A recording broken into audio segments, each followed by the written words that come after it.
Easy ആയിട്ടും fast ആയിട്ടും ചെയ്യാവുന്ന ഒരു ചെമ്മീൻ റോസ്റ്റ് ആണ് ഉണ്ടാക്കുന്നത്. എങ്ങനെയാണെന്ന് നോക്കാം. നമ്മളിവിടെ ഒരു 1/2 kg ചെമ്മീൻ ക്ലീൻ ചെയ്ത് വാഷ് ചെയ്തെടുത്തിട്ടുണ്ട്. ഇത് നമുക്കൊന്ന് ആദ്യം മാരിനേറ്റ് ചെയ്യാം.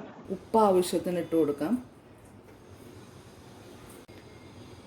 മുളക് പൊടി നമുക്കൊരു 2 ടീസ്പൂൺ ഇട്ട് കൊടുക്കാം.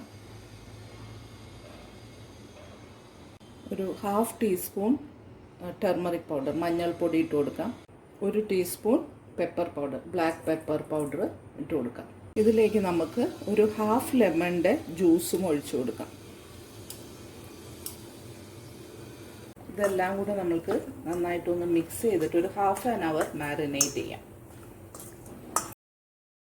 നമ്മളുടെ ചെമ്മീൻ ഫ്രൈ ചെയ്തെടുക്കാം. അതിന് വേണ്ടിയിട്ട് ആദ്യം ഒരു പാൻ വയ്ക്കാം. ഇതിലേക്ക് നമുക്ക് ഓയിൽ ഒഴിച്ചു കൊടുക്കാം.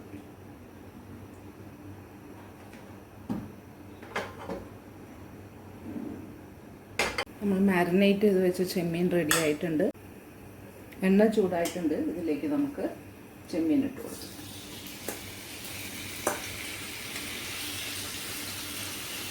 ഇതിലേക്ക് നമ്മൾ കുറച്ച് തേങ്ങാക്കൊത്ത് ഇട്ട് കൊടുക്കണം. നെക്സ്റ്റ് ഇതിലേക്ക് നമ്മൾ കുറച്ച് കറിവേപ്പില.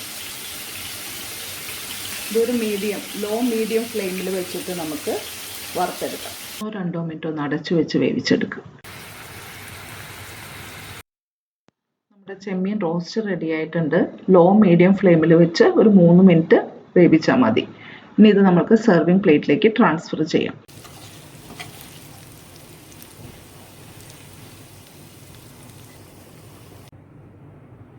നമ്മളുടെ ചെമ്മീൻ ഫ്രൈ റെഡി ആയിട്ടുണ്ട്. എല്ലാവരും ട്രൈ ചെയ്ത് നോക്കണം.